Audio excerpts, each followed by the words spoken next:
Well, thank you for coming. I appreciate it very much. I'm Matt Bruen, in case you don't know. This is my book release party.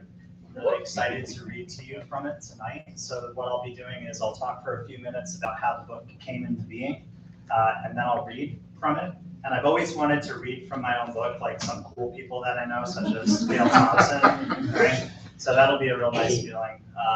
And then I'll answer any questions that you might have, and then we've got books to sell and sign afterwards. So thank you once again for coming. I appreciate it. All right, so this book is Keeper of Lost Places, and the truth is that the seeds for this project started a really, really long time ago. So I was born in Northwest New Jersey. You'll hear a little bit more about that in a little bit, in a town called Hackettstown. But when I was a baby, my mom and dad moved across the Delaware River to the Pocono Mountains of northeastern Pennsylvania. And so that's that whole area I consider to be where I'm from, right? So I'm really from two states. Both of those places are represented in this book. And the first essay that I wrote that became the first chapter of this book was about the Delaware Water Gap, which I know a couple of you maybe have seen or been to. And so there's a national recreation area there that's about 30 miles long. It's pretty narrow. That follows the Delaware River from about Milford, Pennsylvania, down to Delaware Water Gap, Pennsylvania. Right, and so the story is something that you learn growing up in that space. Okay, so back in the 1950s, the United States government had a dam that they were going to construct on the Delaware River, taking their cue in part from down here and what the TVA had done, right? You may know there's no dam there. So a very strange series of events happened where the United States government used the powers of condemnation and eminent domain to displace 15,000 Americans from their homes. And then they never built the damn dam, right? It's a tragedy. It's really, really sad, right? And when you go into the history, you see that people lost their lives because of this. It's just a terrible thing. Now, that park, right, and that's just what we call it back home, the park, right? So the park is one of the most visited of all of America's public lands. And yet, there's not a single sign anywhere in it that tells you how it came into being, right? All of these visitors don't know, right, what happens, right? And so as I was finishing up my dissertation, which was about places and early America and the way in which people wrote about their homes and formed connections and maintained those connections to them via writing, I just kept thinking I needed to tell people what happened, right? What happened in the water gap. And in the ways in which sometimes artists or musicians talk about how they're just like a conduit, right? I don't really know that I wrote that.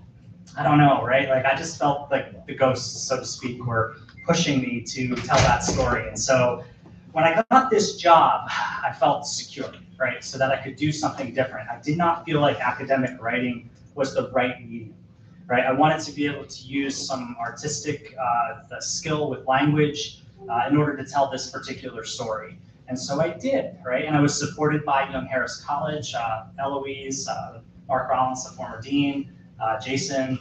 People were willing to support me doing something a little bit different, what we might call creative nonfiction writing.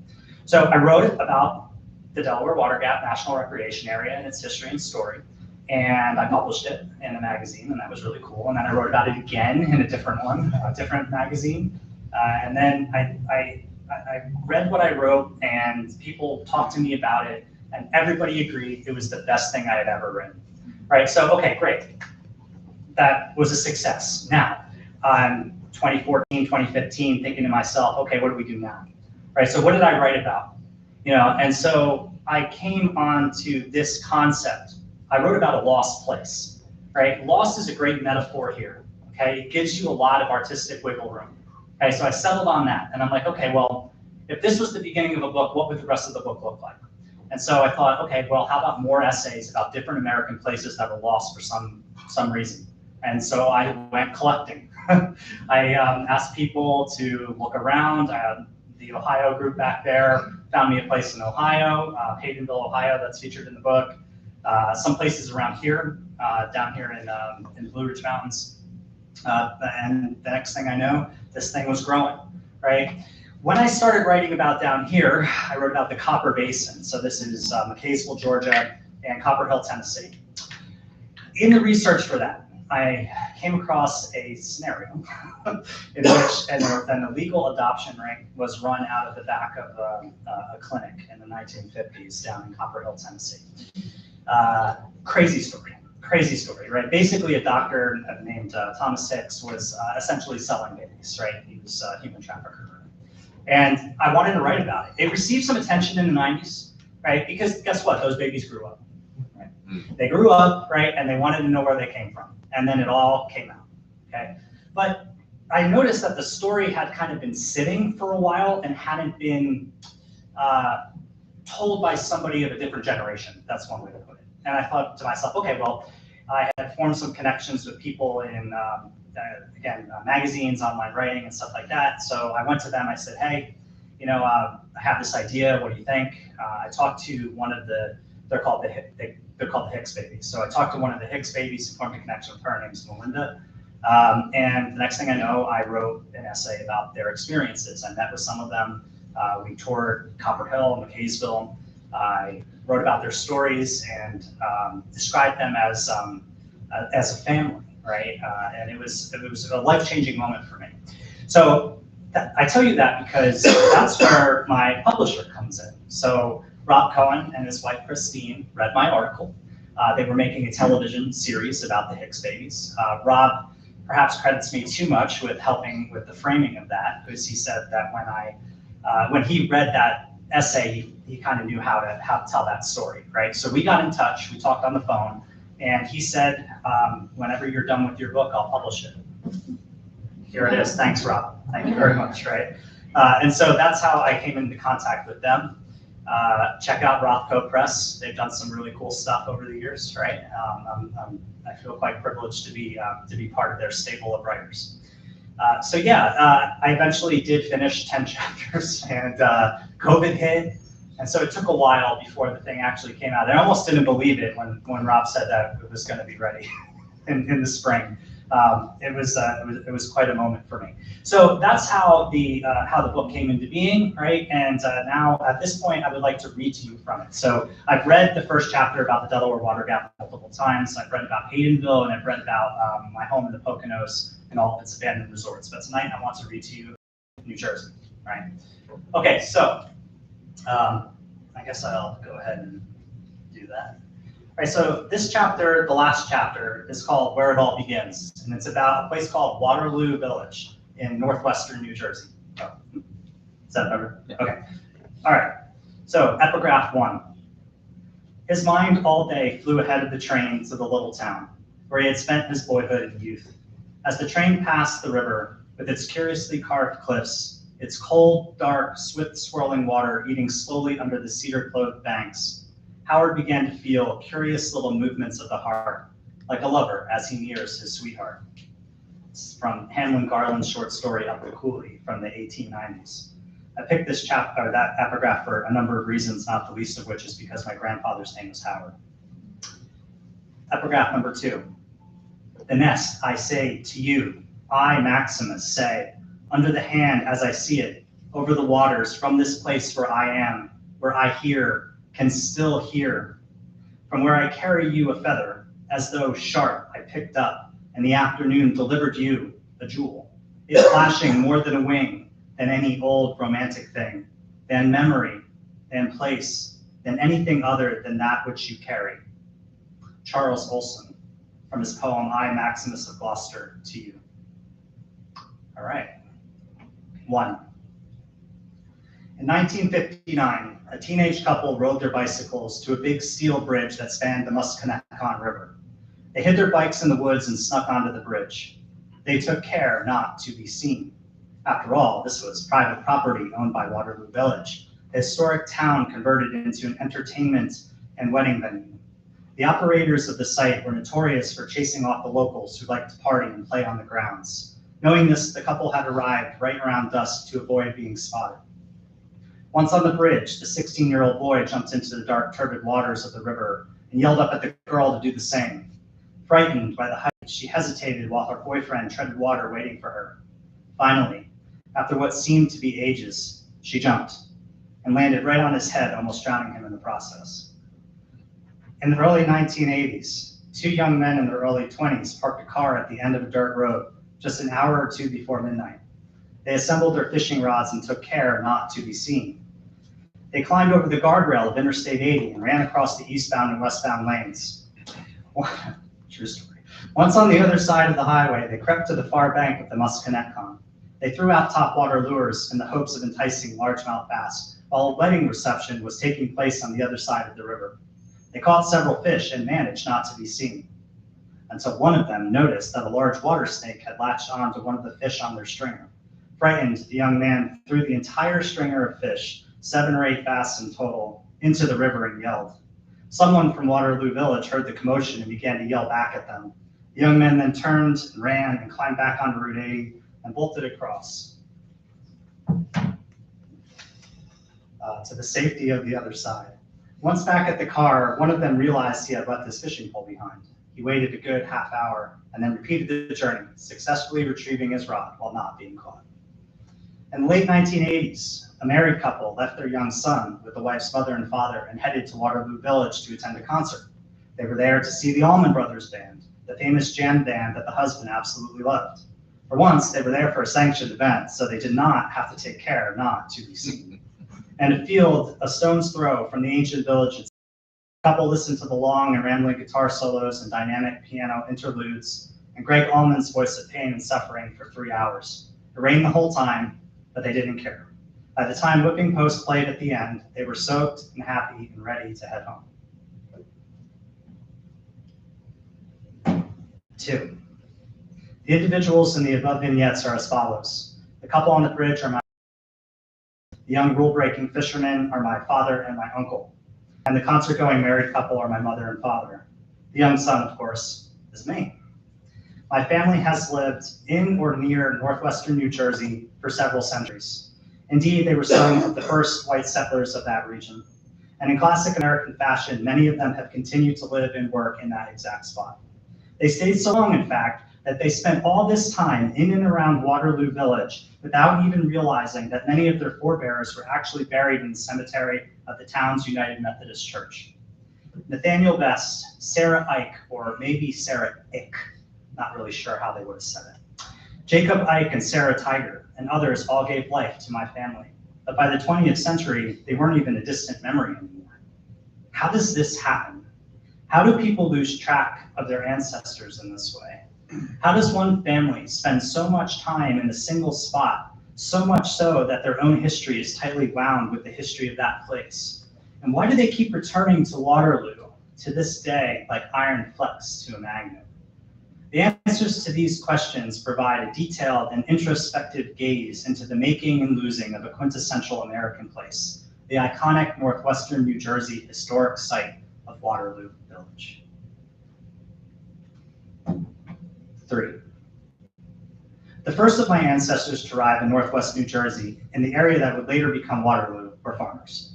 They settled at the base of the Appalachian Mountains, and that would be the correct pronunciation in this case, in the gentle rolling foothills of what is now called Sussex County. At the time, the area was completely forested. It was truly the frontier, with towering chestnut trees dominating the skyline, and gray wolves and mountain lions roaming the forested understory. It would have been an intimidating place to move. With no nearby towns or cities, these individuals were truly on their own.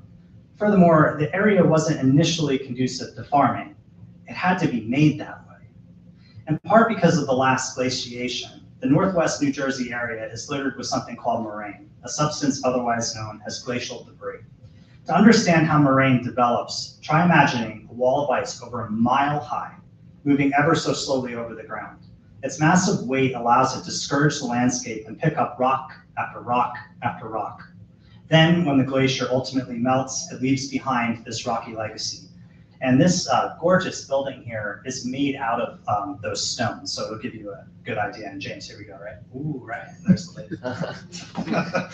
So, to create conditions for optimal farming, the early settlers of northwest New Jersey had to not only saw down gigantic trees, cut them up, and pull out their stumps, they also had to remove thousands upon thousands of rocks from the ground.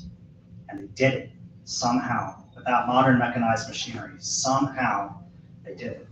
And they lined their properties with the rocks, separating cornfields from wheat fields and barley fields from hops fields. These rock walls still stand to this day.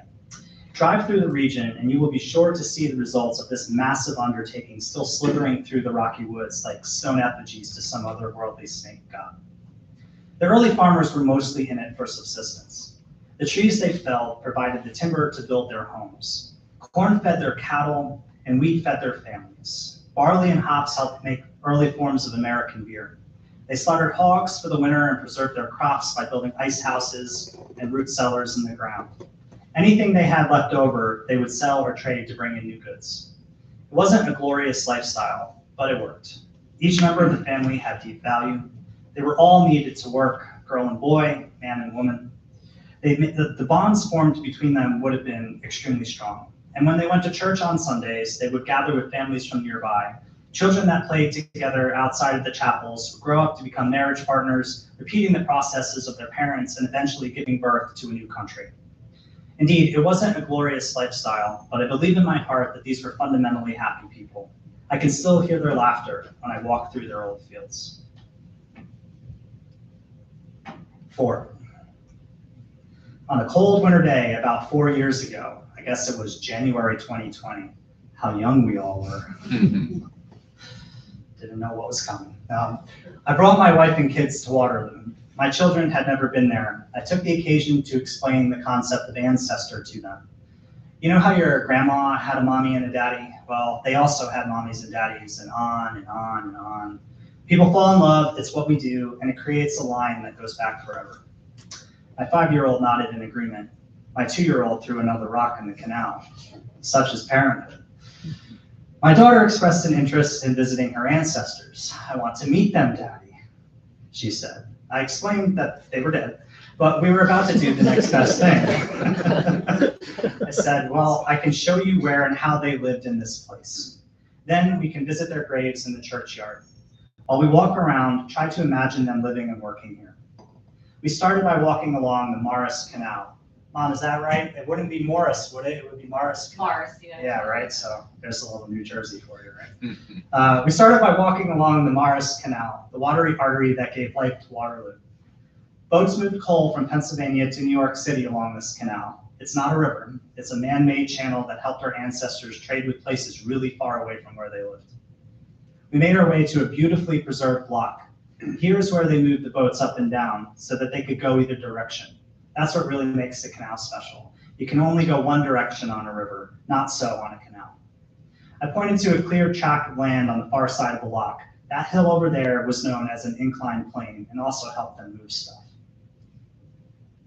That's the inclined plane, right, as it goes up to the frozen canal.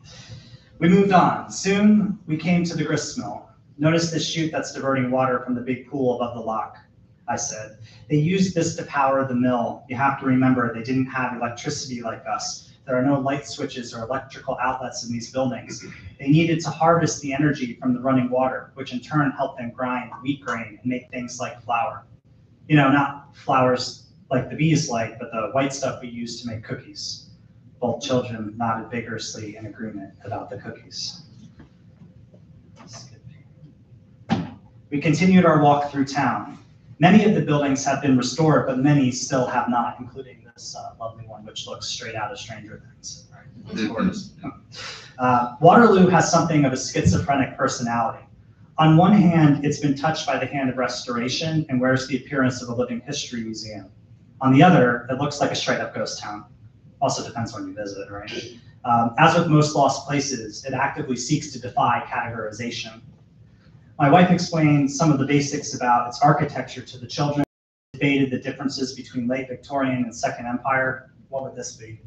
Second Empire. So I think it's Second Empire too, by the way, right? The children chased after some robins that had landed in the yard of one of the dilapidated houses.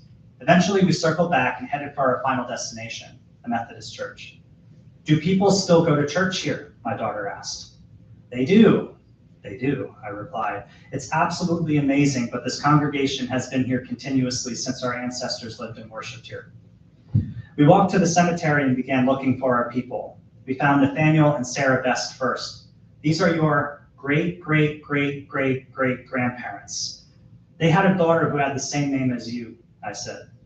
My oldest daughter rushed up to the grave and came back holding a gorgeous bird feather. I think they left this for me, Dad, she said excitedly. Maybe they knew you were coming and really loved feathers, my wife replied. I hugged it to her chest. She still has it. It's anchored in a small jar on a shelf over her bed. We actually had to get rid of it. They were all falling apart, right? And I'm sad, but I'm reading what I wrote. All right, so who are we to say ghosts aren't real? Try telling that to my daughter. She had a feather to show you proof of ghostly reality. We next found Sarah's parents' gravestone, and these are your great-great-great-great-great-grandparents.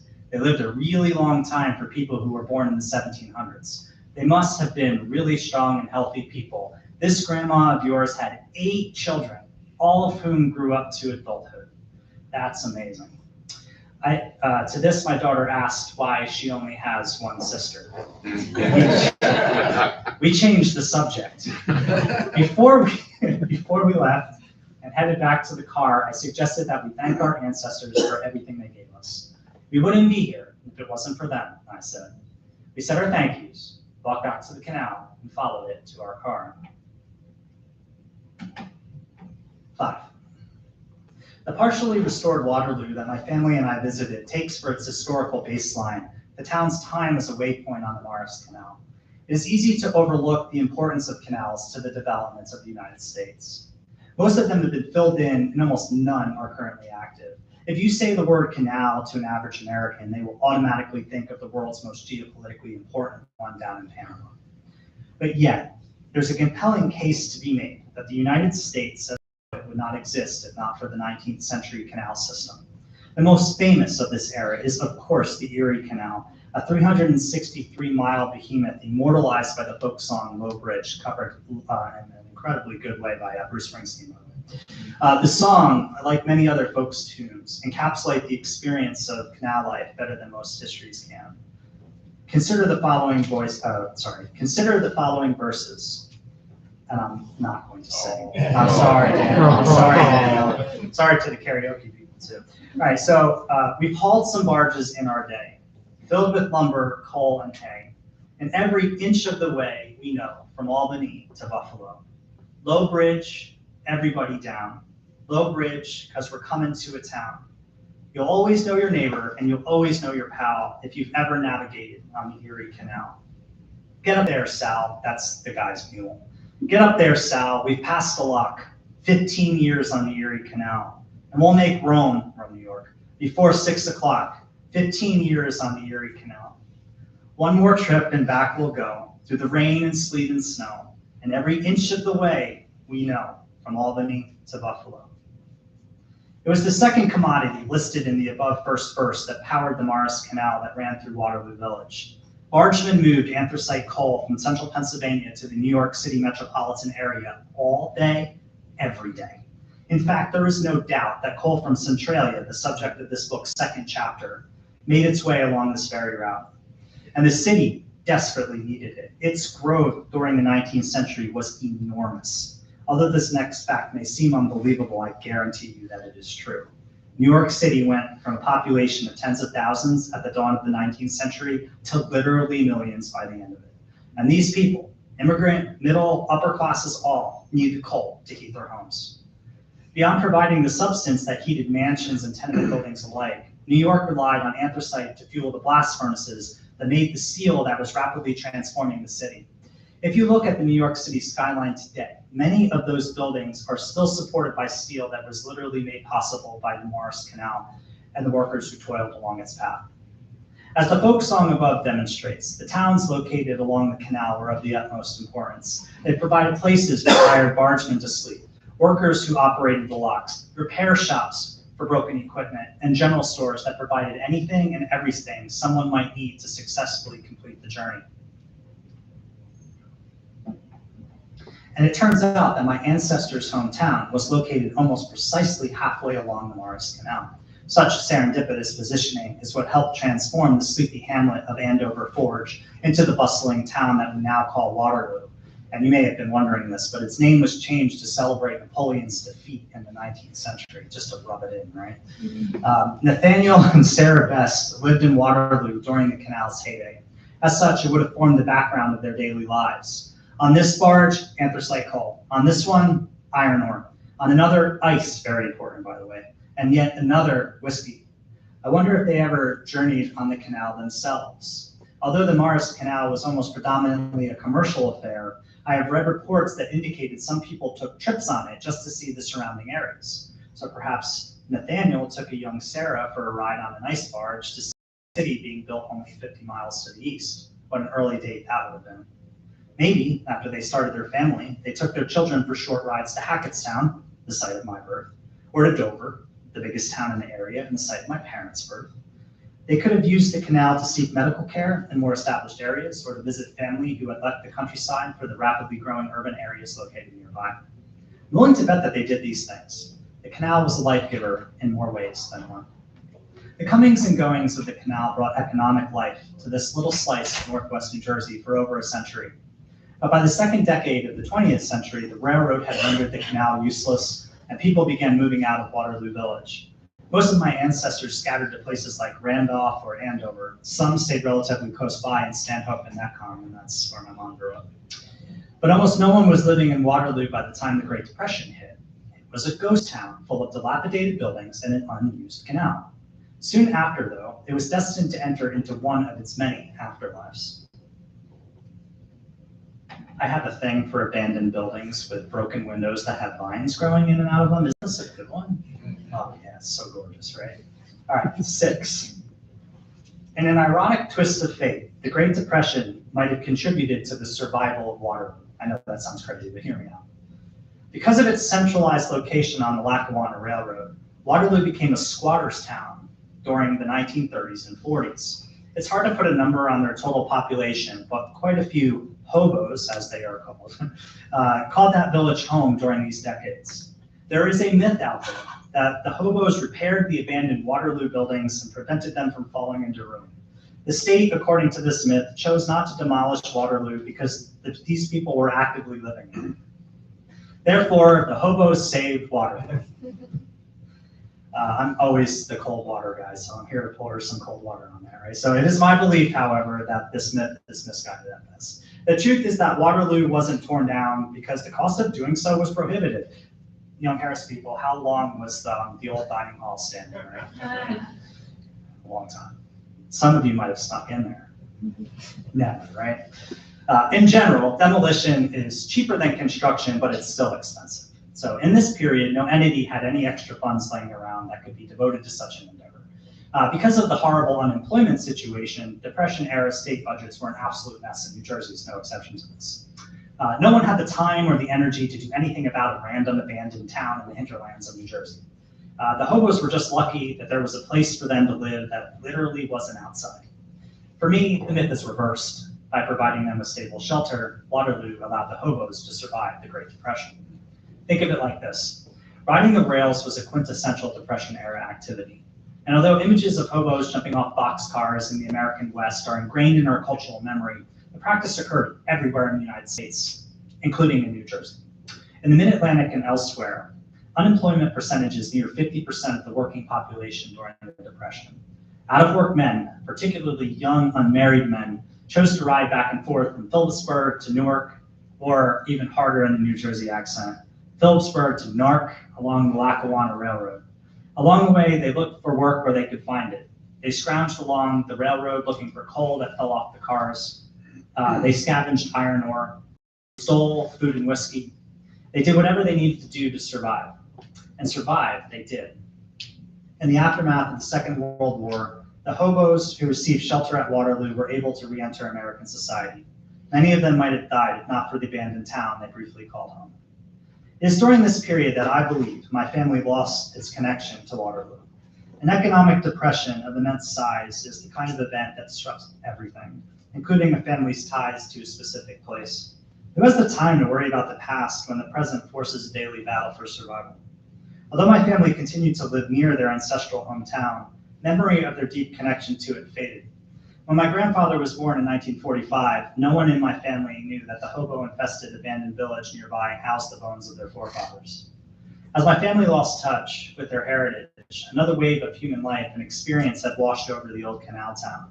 As the US entered the post-war golden age, the scene was set for an altogether different reinvention of this lost place. And this is the best one, right?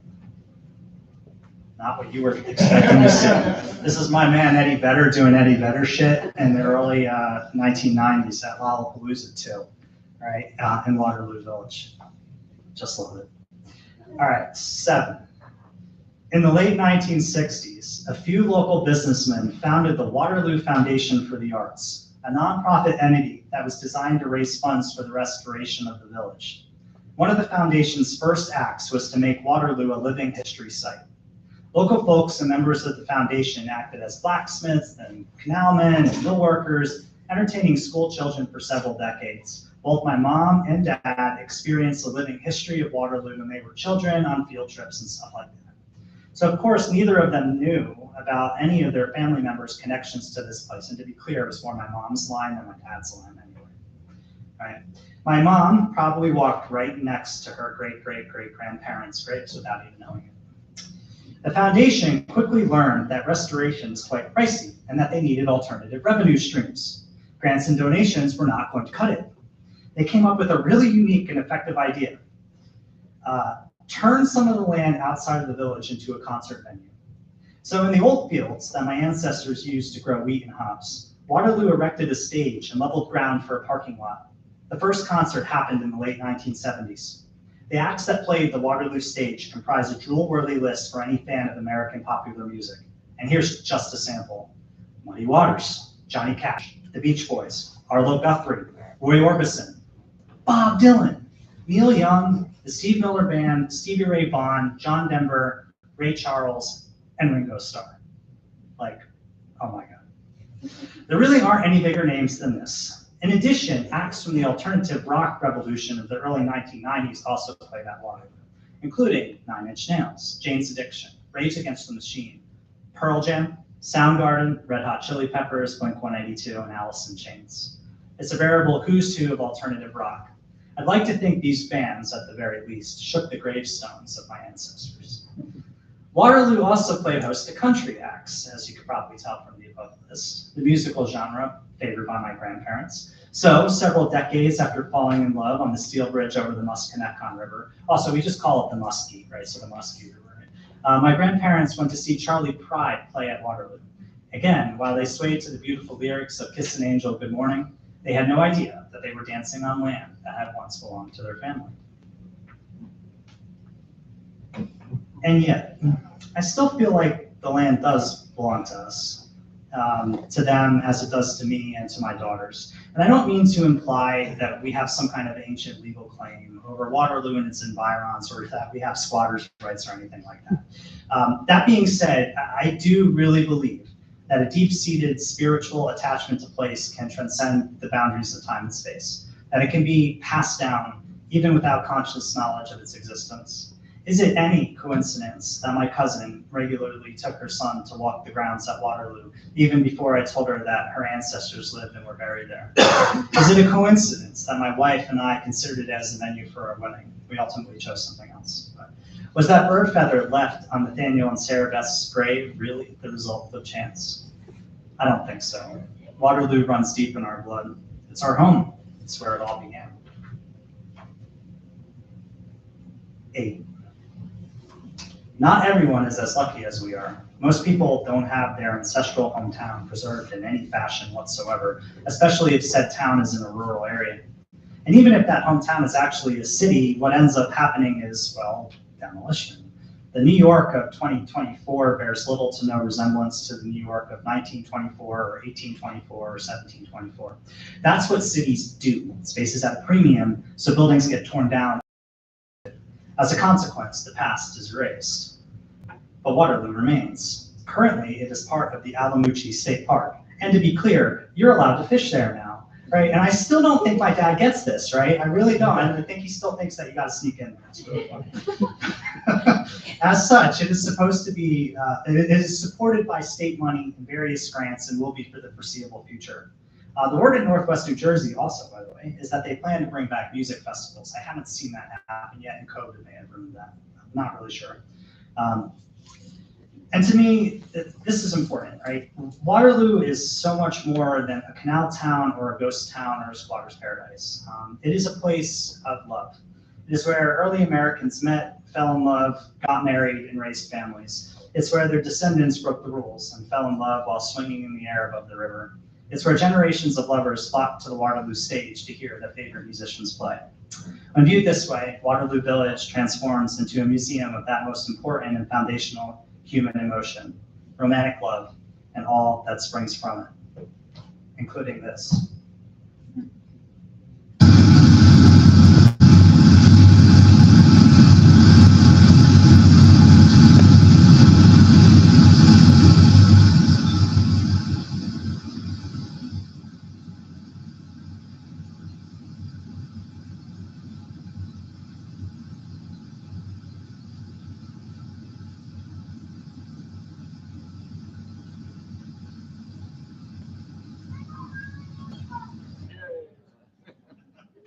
What you heard right there is the frustration of one sister when the other sister catches the fish, by the way.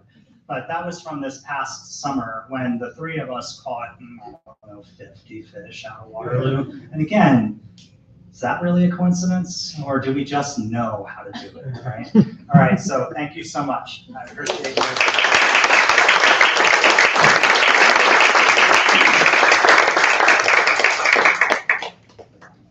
All right, so at this point, I would be happy to take any questions. I am an academic at heart, so I'd love to hear some questions. Chris says. So you kept referring to these people were walking around. They didn't know their ancestors were, right there. Did you find that out? Yeah. Well, I mean, Jackie found it out. Oh, okay. Well, because so Jackie has done some work in genealogy and stuff like that. And to be fair to her, I was reluctant about my own. Right, I didn't know that there was going to be really much that I would gain from the knowledge or anything like that. And then what she turned up just blew my mind. Right, I really couldn't believe that our people never left the same place. Like, I mean, my goodness, when you go back to the census records, they're in Bruen Township, which is where this is, right? It's just crazy. And I was even born there. Wild, right? I learned about this after I wrote my dissertation about attachment to place, right, in early America. And I just felt like, okay, this seems a little bit more like destiny than anything I've ever experienced heretofore, right? So Jackie found that out, and then I took my mom and my grandma, Nan, there. It would have been before that, right? So we walked around and we looked and found the graves and stuff like that, which is really cool. Because that stuff's up there. Ancestry.com is pretty comprehensive. So that's how the knowledge came to me. Yeah. And it's my mom through her father, through his mother, and then back. I think I got there right. Daniel. So, having read your whole book, I've noticed, I kept coming back to your attitude towards these lost places, very expensive.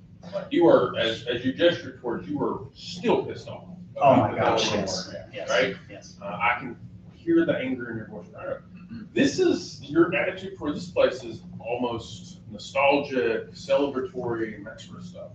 So I want to just sort of jump to the heart of the matter and do the academic thing. What is a lost place, and can you draw a category? Can you draw a circle around this category and have it still be a meaningful category? Yeah, that's a great question. Yes, I'm still mad, by the way. Yeah, and go back to Northeast Pennsylvania and ask those people how they feel about the federal government, and honestly about the National Park Service, right, which administers the site and did nothing really. You're going to get some interesting answers, right? And I was brought up in that culture, and there's still an attitude of I will do whatever the F I want in this place, right? It's crazy. It's absolutely crazy, right? It's bizarre, to be honest. But anyway, so yes, I maintain anger. Steve, when we talked about this, you asked me this question point blank, right? chapter on the black town of Willard, Virginia is a heartbreaker, and I can't hide that, you know. And one of the things about stepping out from academic writing, Daniel, allowed me to express that anger in a personal way, right? Where I didn't feel like I needed to remove myself. I didn't want to, right? I wanted to write from the eye, you know. And yeah, my attitudes vary greatly. This one I wanted to read tonight in part because I wanted to honor my people, and also to have a more optimistic and happier note, right? When I read The Water Gap, you can see me turn red, right? I am breathing fire. But okay, so thinking about A Lost Place. There's a lot of attention these days on abandoned, right? If you throw that into a social media site, right, you're going to see tons of stuff that gets pulled up. There's a lot of attention paid to ghost towns, and I really wanted to differentiate myself, right? And I just thought, like, how can I render this, right? And so lost can mean a lot of different things, right? It's a great word. The Copper Basin that I referenced earlier, it's still there. It didn't go anywhere, right? It's not like missing, you know, but it's not what it once was, right? It's lost character, identity, etc., because of economy and whatnot, and all kinds of drugs, right, and addiction that's ravaged that area. So lost, Daniel, is a bigger category, right? So that I could throw more in, right, and not just have to relegate myself to a very narrow type of writing. And so that's why I fell in love with that word. I also have artist friends who helped me with this back in the early stages. Jim May and Chelsea Rathburn, former creative writing professors here, who were instrumental in helping me understand what it is I was writing about, right? And they helped me kind of settle on Lost. So A Lost Place, then, whatever I want it to be.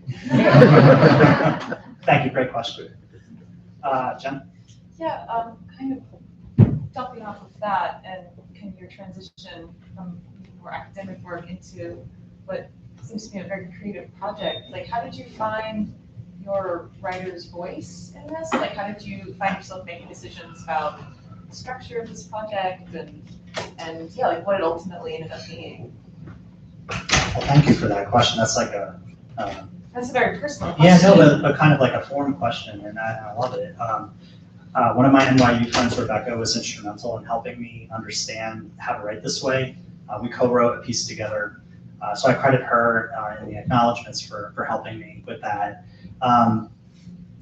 But really, I wanted to kind of fill my brain with my favorite writers. So I read a lot of Cormac McCarthy, a lot of William Faulkner, a lot of Toni Morrison. She's everywhere, by the way. Remembering, hello, right? Yeah. So I filled my head with those voices, and then I sat down to write. And I actually had this is so embarrassing. I had a Post-it note. This was in the early period of this where I was writing about the Water Gap, and it said, "Write with the white hot fury of righteous indignation," you know. And so, like, I tried to harness that energy and that feeling while throwing language at the page that was influenced by my favorite writers. I'm also, I mean, everybody knows that I love Melville and Moby Dick, but I'm more like Hawthorne than I am like him, right? So, like, I would read Hawthorne and be like, yeah, that's exactly how I want to write, right? And so the chapter on the Smoky Mountains, which was I almost read that one tonight because it's local-ish, right?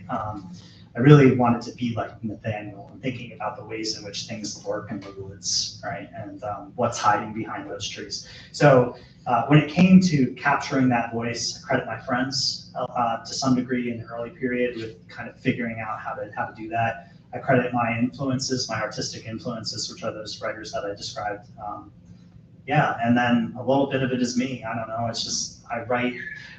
One of my best friends, Mike, he rightly accused me of romanticism, right? And I said, yeah, I kind of did that on purpose, all right? And so when you know, he's as Pocono as it gets, right? So when you read the opening or whatever, he's like, yeah, you really romanticized the crap out of this. I'm like, yeah, because I kind of wanted to, you know? So, so I think that's my kind of rambling answer to your question. I hope that that's satisfactory. Steve, did you have your hand up? Well, yeah, I was just going to pick up a little bit on Daniel's question. When I read the book, I felt the anger. I got angry for you when you were reading it because I felt bad about what we do to people as a country. But the other thing, as I read it, I thought about places I could think of in my life that were lost, and there's so many of them. sequel, a continuing story, or? Rob Cohen, publisher, has repeatedly mentioned a keeper of lost places too. As much as I would like to do that, and the way to do it, by the way, is to move geographically, right? So every place in this book is east of the Mississippi River. And friends of mine were like, this book reads really Appalachian, right? And I'm like, yeah, I agree. But that's, in order to write these, I had to go. I refused to try to write about a place I'd never been to. You got to be there to get the vibes, guys, right? You got to, Toni Morrison, right? When you go somewhere where trauma has happened, it is embedded in the landscape and it will crash into your mind, right? That's a rough way of describing rememory. And I needed to feel those feelings so that I could render it on the page. So West would be keeper of lost places too, right? And everybody knows there's tons of ghost towns and stuff like that out there. Yeah. Does that answer your question? Yeah. And I am on sabbatical right now and writing academically again about early America. So I've kind of returned to my roots to some degree. So Jen, it might be another decade before I were to write in this particular vein again. Gail? This is, I guess, similar to the form which made me think about so much of your writing is in the form of snapshots, right? Yes, very much. Chunks. And then you've got so many photographs that you've been, witnessing of these places, and then you've got videos that you're showing on YouTube. And it's a very multimodal project. And I kind of want to know, like, when did that start happening in that way for you? Whose idea was it? Where did you start to piece together why you needed to have proof and witness of these visual places? I mean, great question. Thank you. So faculty lecture series, shout out to that. Multiple pieces of this were read at those events. Some of you were there because you've been here a while like me, right? We had a former English professor, Claudia Massicott. So after I presented about the water gap and showed some photographs that I had taken there, Claudia said, you need to make that part of your book, right? You need that to be part of your project. And so every time that I've read, and even in the pieces that I published about the Copper Basin and my co-writer, Rebecca, wrote, she did the photography for the piece that we co-wrote about the water gap. But for the most part, right, it's been me. And I'm not like a trained photographer. I'm not good at it, guys. I just take a lot of them and like move around and do stuff and hope that some of them will be good. And then when you publish with a literary magazine, they usually have a photo editor who like makes you look like you know what you're doing. But yeah, I don't know. I love it. I love the medium of photography. It feels natural to me. Like I said, I don't think I'm good at it, but I put myself in the right place, right? And then if you were there with a camera where nobody else can be, you know. But the multimedia aspect is all Rob, right? So Rob is a TV guy, right? He's made television shows, and his medium is television, film, that kind of stuff, right? And so he encouraged me to take videos when I would go to particular lost places. So I actually only started doing that within the last year and a half, including in the Smokies, right? And I think Rob, and he could correct me if I'm wrong, but I think he kind of likes when it's just like the iPhone, right? So like I've labored to get to the backcountry of the Smoky Mountains, right? And I have my phone in my pocket, and like it has a sort of, I don't want to say like grainy feel, but it has a very real raw feel, which I think he really likes. And so he does those, he takes I'll send him, you know, the minutes worth of footage, and then he does his maestro shit, right? And makes it look cool. And then I post it. Yeah, and I think he sees that as being a way that a lot of people today, and he's absolutely right, that would react with these places, right? They're actually more likely to watch a YouTube video than they are to read the book, you know. And so hopefully the idea there is that they would draw them in and then they would buy the book itself, right? But it's other people, Gail, right? And so for any of the young people in the room, you have to share your writing. And when you do, other people will shape it, right? And so it's got my name on it, but it just doesn't feel right. You know, I've already shouted people out for the help that they've given me along the way. And if it wasn't for reading this faculty lecture series, and I sent it to my best friends too, right? And sought their opinions. Jackie read the whole thing, right? Over the years, and then incorporated those thoughts into it, and that's why it looks and feels the way that it does. Thank you. Over here, Linda. I was just wondering, when you were thinking of places to research, if you considered all of the anger and anguish that was in the TVA Valley. Yeah. I don't know what your pictures are, you got a lake. So that's treated in the chapter on the Smokies because of Fontana. The crazy thing about Fontana is that it was really for nukes, right? And so like they were like, no, we need the power to make airplanes and aluminum and stuff like that. And it's like, yeah, you needed it for Oak Ridge, right? And there's only in the aftermath of Hiroshima and Nagasaki that they're like, this is what we were doing here. Yeah, and so like I harnessed some of the local anger, which is almost identical, right, to the anger back in northeastern Pennsylvania and northwest New Jersey about the Delaware Water Gap. Yeah. So yeah, I talked to TVA. I got the old propaganda signs up in my office. I love them. They're so cool, right? TVA, Jobs for America, right? All this stuff is so darn funny. But yeah, you're right, because what do you show? I'm not a diver, right? But that would be one way to do it, which is to just go down, right, and see what's still down there. But there are ways to photograph that, right? So the big ass dam, right? So there's photographs of Fontana in particular, right? The lake itself, what is it covering? Think Deliverance, if you all know that movie, right? The beginning of Deliverance and stuff like that, that can really evoke something in people. Sometimes, right, what you don't see can really haunt people. And then so that, I think the empty lake does work to some degree. But yeah, that's in here. Yeah. I have one other question. Yeah, of course. Do you reveal what happened to all the heart-shaped bathtubs in the photos? Oh yeah. Boy, do I have some good stuff there. So that's my personal favorite chapter, by the way. So the chapter on the lost resorts of the Poconos, because that's where I grew up. That's and this is, as you can, I hope that I convey, is deeply important to me. But right, my childhood is the Poconos. And it has gone through some stuff, right? The financial crisis, 2008, its economy has deeply changed. All these resorts shut down. I mean, it's a story that was worth telling. Yeah. Luckily, if you want to, and I encourage you to, you can go to the Poconos and you can stay at Paradise Stream and you can have a heart-shaped hot tub. You can get in a champagne glass jacuzzi, guys. You can really, it's still there. I promise you, you won't be disappointed. Yeah. Jen. Talked about writing from the eye and a lot of emotion, and a lot of that emotion has been anger, nostalgia in the last chapter. But I wonder what other chapters, because I haven't read the whole book, have different emotion, if they do, and how that changes how you feel about a given place. And in terms of how you chose to write about it, are you looking at it differently now when you read it? Yeah, that's another really good question. Daniel's right, it varies as you move through it. I've also rejected certain places. When you tell people that you're working on a project like this, they're like, oh, you should, right?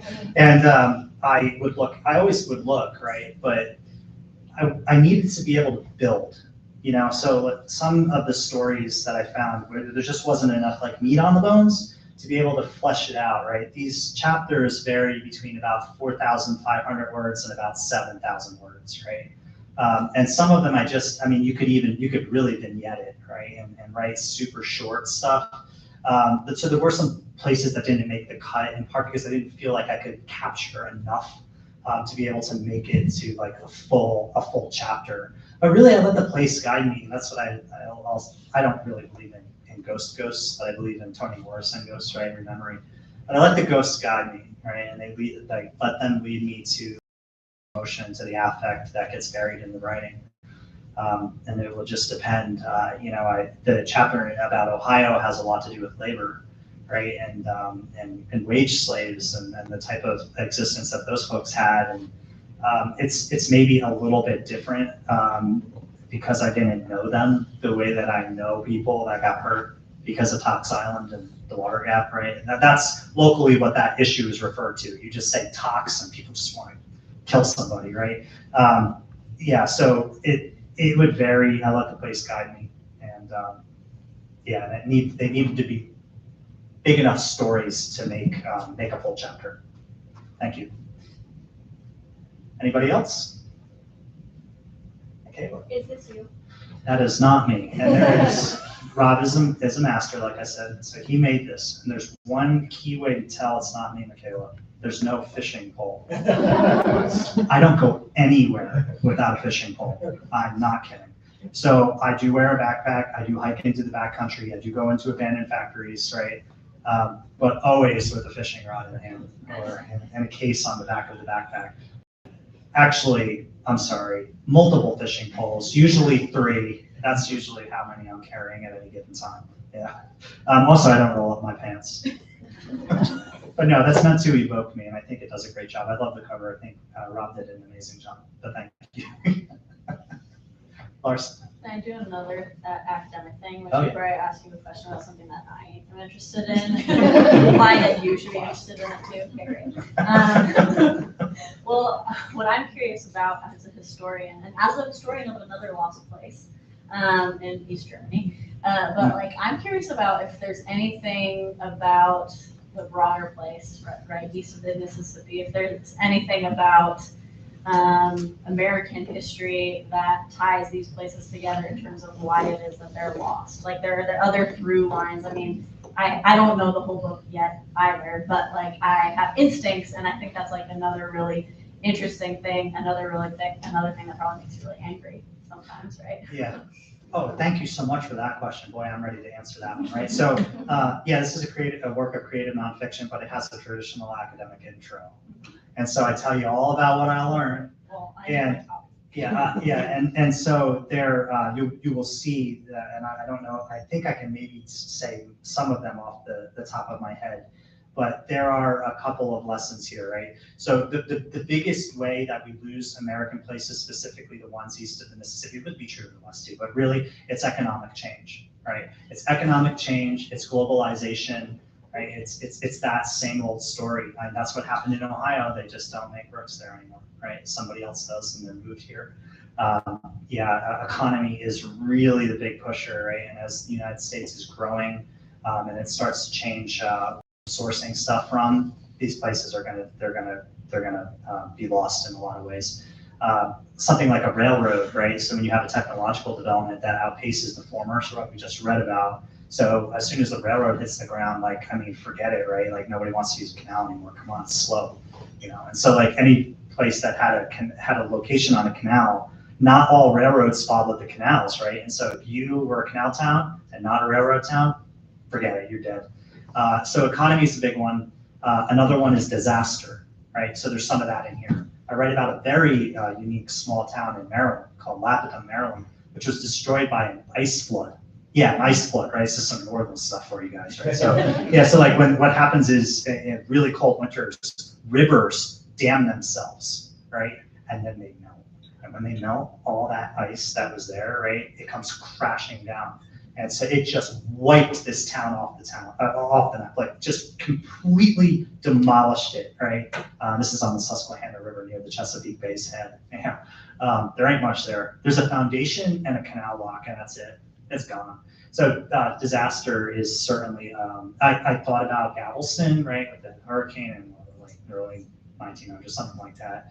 I wrote about Johnstown in my dissertation. I wrote about Chicago and the fire also in my dissertation, so not necessarily here. So disaster is a big one. And then the third piece is government, right? The United States has done and will continue to do, unfortunately, some things that lead to the loss of places. So the story of the Black Town in Willard is a really sad one.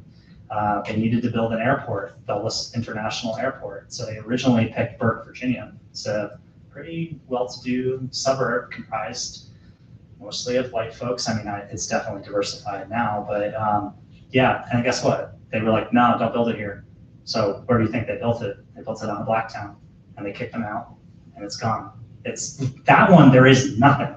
I mean, I found a building that maybe got moved, and maybe a cemetery, right? Otherwise, you got to go to Dulles and get on a freaking airplane, right? And like, that's as close as you're going to get. Also, walk through Dulles and see if you find a sign there too, right? And so, what I do in that chapter is connect that situation to the historical treatment of Black people going back in America's past, right? And thinking about all the various waves of displacement from Africa, right? It's a terrible, terrible story. It's easy to tell. It's painful to tell. Yeah, and but the thing is, right, like I feel like you need to tell it. So there's that. There's a chapter on a local area, the Quinasi Mound up in Hayesville, right, which is part of the Mississippian Indian civilization, right? It's like how did that place get lost, right? And thinking about colonization, imperialism, and whatnot, connections to the United States, right? Formation of its government, Indian removal in the 1920s and 30s. And then, of course, the water gap again, right? And that one is just like the sore thumb that that sticks out. And thinking about, I'm not sure what would have been better. If they would have actually built the dam, then we wouldn't have our park and we wouldn't have the river. It would be ruined, and ecologically it would be a freaking disaster. But on the other hand, the people that got displaced would be like, well, here's the thing we got displaced for. They don't have that, right? So, the United States kicked them out and did so in a really unfair way. A lot of these people just had their properties condemned, right? If you get eminent domains, you're going to get something, right? But if you get condemned, you get nothing, right? Oh, God, it's horrible, So the third piece, right, is government action. So government action, disaster, both natural and man-made, and then economic change. And I'm really not, I'm not an economist, but I wish I could speak a little more sharply about that particular issue, but it nevertheless is true. So those are my 3 takeaways. Anybody else? Yeah? No? Oh, you're going to do that to me. Celebrate you. No, all right. Thank you so much for listening. There's so many friendly faces here. I really appreciate it. Thank you.